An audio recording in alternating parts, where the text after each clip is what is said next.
Hey everyone, and welcome to this episode where we are delighted to have a best-selling author, an individual with significant experience in this space, and the space being everything about recruitment, employee experience. We're talking about the employer of an employer marketing advisory, TalentNet Media, the one and only Craig Fisher, and his best-selling book is titled "Hiring Humans: Attract, Convert, and Retain Top Talent in the Age of Automation." Craig, welcome to the show. Jason, thank you for having me. It's a pleasure to be here. It's great to see you. Well, I certainly appreciate you taking the time to be with us today. After reading your very impressive bio, what a great breadth of experience you've had, especially when it comes to this topic of attracting and retaining talent, which is sometimes harder than attracting these days, is retaining talent. So I can't wait to dive into the book. But would you mind sharing with the audience a little bit about your book, your background, I should say, and what got you to the point where you felt you had to put all your experience into a book? Yeah. So I when I graduated from university, I got recruited into pharmaceutical sales, and I sold drugs in Texas for a few years, and then I sold hospital equipment. And then you and I were talking about this before. The U.S. government changed the way we could entertain doctors for a living, and a lot of us jumped into the physician recruiting space. That quickly became the technology recruiting space with the .com bubble. And once you're kind of in recruiting, you don't really ever get out. So I've been in every kind of position in talent acquisition and recruiting you can imagine, as a recruiter, salesperson, manager, director, owner, operator. And eventually, as LinkedIn and other platforms came along, I started teaching my customers how to brand themselves better to make my job easier. And that eventually became a thing where they started inviting me to come speak to their teams and do side projects. And that led to a thought leadership business in the late 2000s. And it's been sort of off to the races ever since with that. Mm. Well, it's certainly an important topic and one that I think there's a lot of misinformation around. If I think about some of the various things that come up in my social feeds around how to game the ATS system or how to how to make sure that your application gets seen even if you're not the strongest candidate. It seems that there is a big focus by a lot of people on how to game the system, as opposed to the angle you take is how to actually do the right thing to attract the people. Leverage tools, yeah, sure, but get it right and don't let people game the system. So the book really came out of that desire, I guess, that thought leadership piece of helping individuals get better at attracting and converting talent and then retaining them, right? So, one of the things that I'm big on, Jason, is so I get to speak on a lot of stages, but I don't like to talk about things that I haven't actually had experience with, right? That I haven't done. So I document very well. I write a lot of case studies. I always have. And that's one of the deals I make with my customers. I work with a lot of hungry startups and a lot of big enterprises and everything in between. But the deal is you're going to have a real story here with data that you can report up to your management. Why did we spend this money? What was the outcome? What was the problem in the first place? And that's going to be forever a thing, right? Even if your um, ownership or your leadership and talent changes over the next year or two, as it will, you will have always done this and you will have always proved that it was worthwhile. And so during COVID, I started sort of culminating these things in an order that makes sense for how I like to do talent attraction and conversion and engagement, and ultimately retain good employees. And I just had enough of them in this last year where hiring was a little slower, that I could put them in a good order. And it makes sense. It's kind of a good little um, I would say primer for anyone in talent acquisition on how to do the job. And all that stuff that you were talking about with gaming the applicant tracking system, and it doesn't work. I mean, there's uh, a lot of that advice is fluff, and recruiters and TA people don't actually say, oh, we're trying to build this impenetrable wall with our applicant tracking system that no one can get through. It doesn't work like that. Yeah, it seems a bit counterintuitive, right? We will create a system that makes it harder for us to do our job. Right. Yeah. And so, granted, some of the applicant tracking systems make it harder to apply to a job, right? I mean, you have to log in or remember a login username or password, and then you have to fill out reams and reams of pages. And so, there are ways around that as well. There's light technology that you can put in between to make it easier on the candidate. There are plenty of things that you can do to make the candidate experience better. And we have to remember that, right, in this age of automation and AI and all these great tools that we have, we are sometimes automating ourselves out of a good relationship with our on deck circle, the people who are going to work with us eventually, and the people that we hope would refer customers and other folks to apply to our jobs. And so, if that's the experience as a candidate, could it possibly be much better as an employee? I mean, this is the promise, right? This is the carrot we're dangling. Oh, just get in here if you can, because it's great. But it doesn't seem like a good way to start a relationship to me.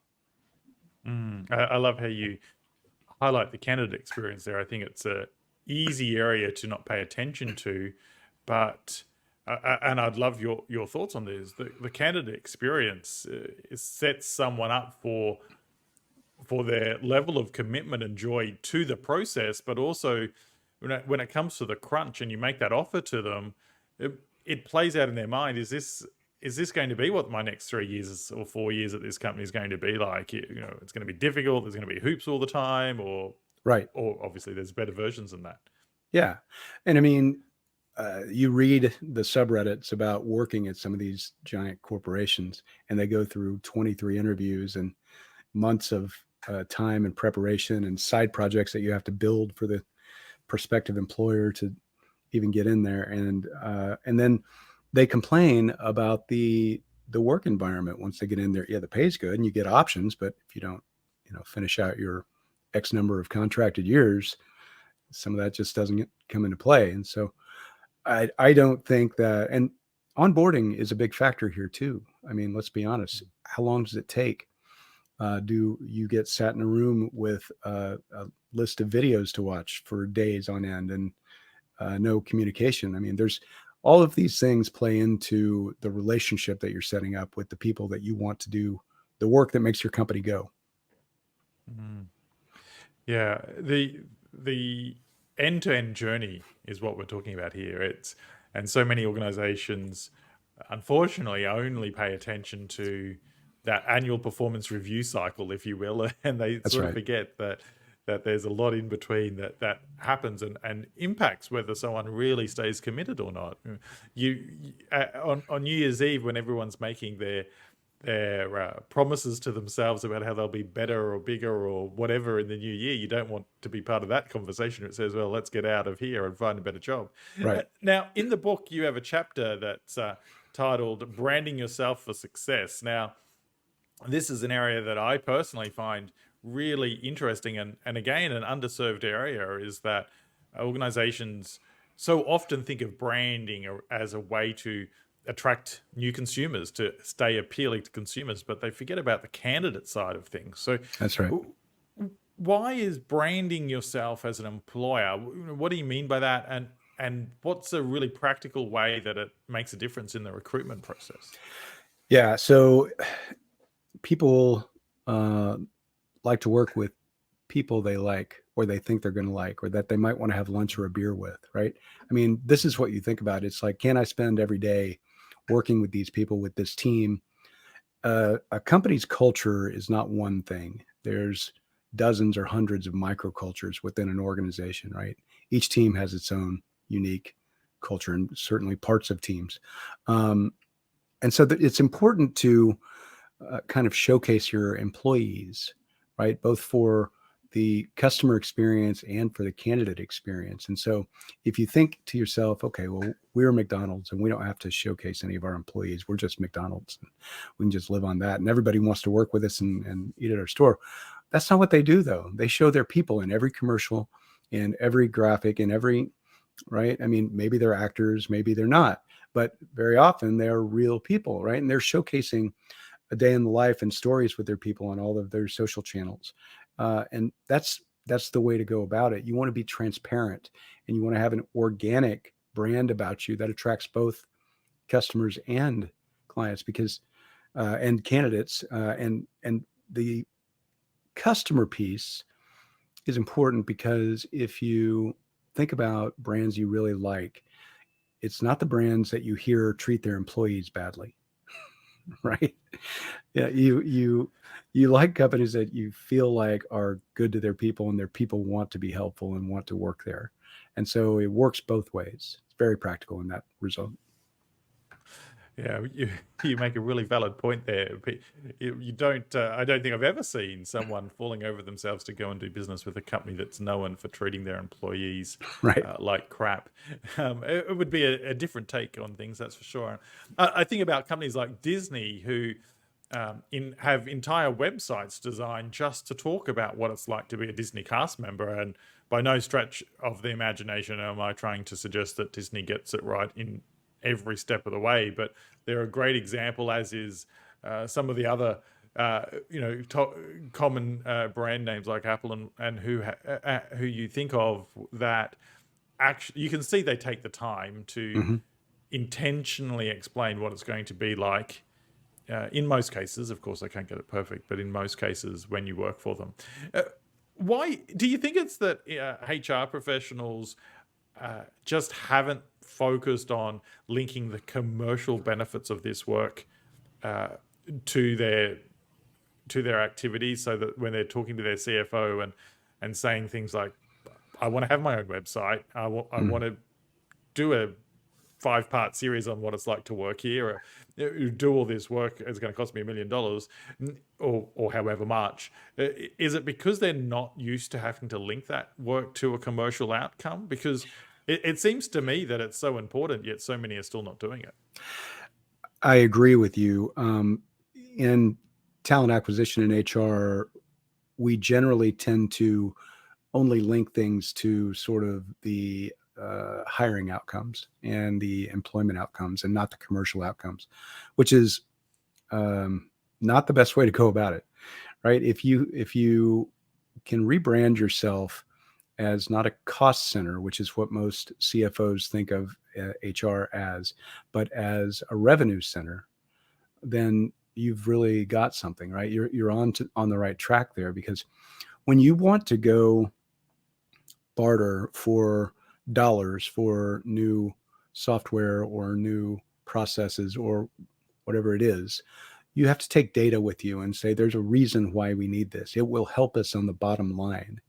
The diversity question is a good one, right? There's proof that companies who are more diverse are more efficient and better off, and actually, do better in overall goals and sales. So that's just a small example, but there are plenty of others that say, look, if you retain someone for just one more year or 6 more months, the cost is X, right? And the benefit is Y, and the outcome is Z, and you can do this. And there's a part of the book that talks about exit interviews, where people who leave the organization, even if they're voluntary leavers, if they have a bad taste in their mouth, they're the ones who are going to complain.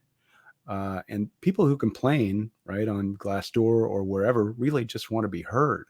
So why don't you listen to them on the way out instead of after they get out the door, right? One last 5-minute or 10-minute conversation with their manager, for their manager, whoever they are at that time, to just say, thank you.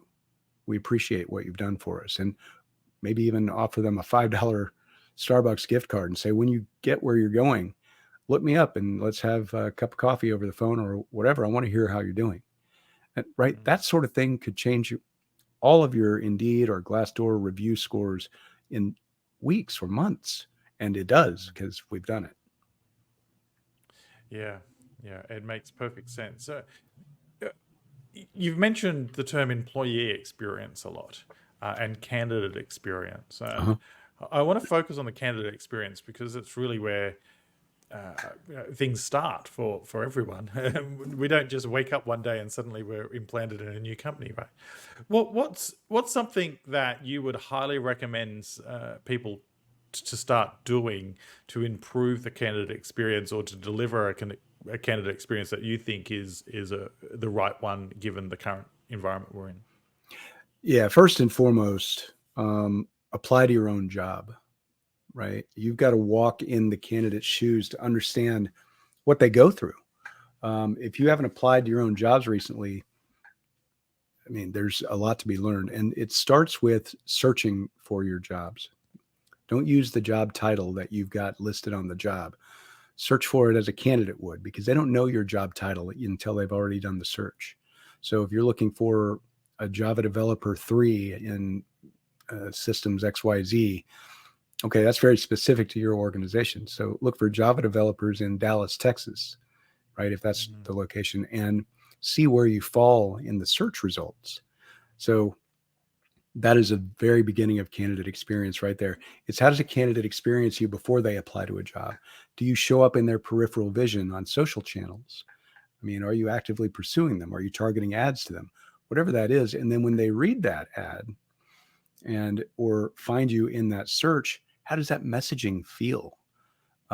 When they get a response after submitting their resume, how long is it? How does that make you feel? Is it very generic? Is it what comes out of the box with your ATS? Right? That's just the beginning. And then how hard was it to apply? How long did it take? How did it feel? Again, and there's a lot of subjective things here. But if you get multiple people on your team to write their results or have a consultant help you, you can actually make a huge dent in that candidate experience, any road bumps there are very quickly. Mm. And it's not too different to what we talk about in a customer experience space. That's right. We say, shop your products, Yeah, see secret how secret shoppers. Yeah, that's right. We ask the question in the CX space all the time: how easy was it for the customer to achieve what they wanted to achieve? Mhm. And we're flipping that here and saying how easy it for the candidate to achieve the next logical step for them, which is making an informed decision to apply or perhaps not apply, as the case might be. Now, I understand on your website that you've got some fantastic tools free for our audience. Would you like to share that with us now? Absolutely. So you can find the book at hiring-humans.com. But if you go to my company website, talentnetlive.com, and then go to /cool tools, there's a cool tools workbook that accompanies the book. And it's all kinds of hacks and companies to help you do recruitment marketing, candidate experience, employer branding, and more. It's really great.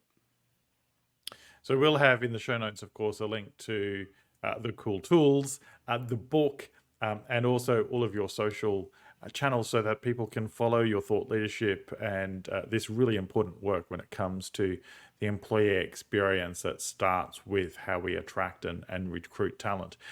In your book, you have a very provocative, or at least for me, a provocative headline or a chapter, I should say, thinking outside the box. Don't take the status quo for granted. This is a bit of a mantra for me. I think that it's important that we constantly try to break the mold so that we can learn. But from your perspective, from the candidate experience, the talent attraction experience, what are we talking about here, and how can our audience members apply it? So when you're hiring, you need to think that the candidates that you're trying to attract are also consumers, right? And they're used to a good consumer experience. If you think Amazon or Apple or whatever it is, right? The things that you use every day, you're used to a certain level of results, speed, ease of use. And we should be thinking about the candidate experience in the same way. We should also be personalizing. I mean, we should be using empathy maps just as marketers do to attract customers to understand their audience. All of these consumer driven customer experience things should be applied at the candidate level as well. Mhm. Yeah. So we've spent a bit of time talking about attracting people, the candidate experience, but you did mention earlier the onboarding experience, Mhm. and there's loads and loads of books and research out there that talk about the first 90 days in business and how important it is. Um, Perhaps now it's even more important in a shorter time frame, given the talent war, as some people say that we're having. So, what's your go-to advice for employers? How do you onboard an employee so that it starts to, or I should say, hopefully continues to foster that connection and that loyalty to the new employer? Well, here's a really good example of one of the places where a little bit of automation goes a long way, Stephen. It's setting reminders for your manager of that employee to check in with them on a regular basis and don't leave them out on an island, right? Survey them as soon as they start the onboarding process or finish it, and ask them how they felt about it. How did it go? How do they think they're going to impact the organization? How was their recruiting experience and application experience? Ask all these questions. And if they had a good experience, if they had something good to say, put a button in that survey that says, hey, would you like to post this to Glassdoor or LinkedIn and talk about your hopes and dreams? And then hit them again with that kind of communication at 1 month and 3 months and 6 months and every year, and right, multiple times throughout the year. Engage your employees and talk to them about, like, in a one-on-one basis, just as you would your consumers. Um, what's happening in the organization? Tell me about this. Don't make it a group message, because you'd never have that from one of your favorite uh, consumer brands, right, to your email. It wouldn't be a group message to all customers. So the idea of the, fireside chat or the company email, it's time to start personalizing and talk directly to your people. Yeah, make it human, can get that connection back, that That's one-on-one it. connection back. So it would be remiss of me to let you go without asking the topic of the year, AI. Yeah. Can we just use AI to take care of all of our recruitment? I hear crazy stories about platforms now where they use video technology to read my facial expressions and determine whether that's going to make me a good hire. So what's your take on AI in this process? Well, okay. So first of all, the software that you're talking about, they stopped doing that a couple of years ago. It's still, they can't get past it, unfortunately, because it's wildly intimidating and borders on illegal, right? So there's Mm, there certainly has been some of that, but it's not happening quite like it was originally. It's still, people are afraid of what AI can and will do to outplace recruitment jobs. And certainly we've had a number of layoffs in the talent space this year, but that is more of a function of the economy than it is the tools. So AI is just a tool, like the iPhone was just a tool, like the internet was just a tool, LinkedIn was just a tool. All of these things were going to take our jobs away, but that's not really the case. Someone has to use the tools. And, mm, while we're on a path to where AI may become empathetic and good at understanding human emotions, we're not there yet. And so, again, I'll go back to, hiring is a deeply human experience. People want to work with people. And while we've got good impersonators of people, sometimes we still have to get online like this or in person and have experiences together. mm. Deeply human experience. I can't. We can't let that point go unheard, because at the end of the day, we are employing humans to work in our organization, and then of course the other golden nugget was a reminder to us all that the tool or the technology is just that. It needs humans to run it. Number one, and number two, it's only ever going to be as good as or as bad as the person that's using it. Right. So some fantastic advice there. Of course, there's so much more that we could cover in the book. Hiring Humans: Attract, Convert, and Retain Top Talent in an Age of Automation. Craig, before I let you go, what's one thing our audience member watching or listening today can do straight away or really easily to start improving their ability to attract great candidates? All right. So, Jason, I would say that listening to this podcast and thinking in terms of customer experience for a candidate is a really good idea, right? Be really transparent about your organization and showcase your people. People want to work with people. And then finally, and I know you asked for one thing, but I'll just say, remember that these are your future workmates and treat them as if they are not just statistics and applicants. I love that. Remember that your future workmates, your teammates, that ultimately you want to create a great lasting memory for when they join you, and that they want to continue to partner with you beyond just that recruitment phase. Craig, it's been an absolute pleasure having you on the show today. Thanks for having me. It's great to be here. See you soon. And to our audience, if you like this show, please give us 5 stars, share it with your colleagues, and importantly, take just one step from today's episode to improve your business. Thanks for listening.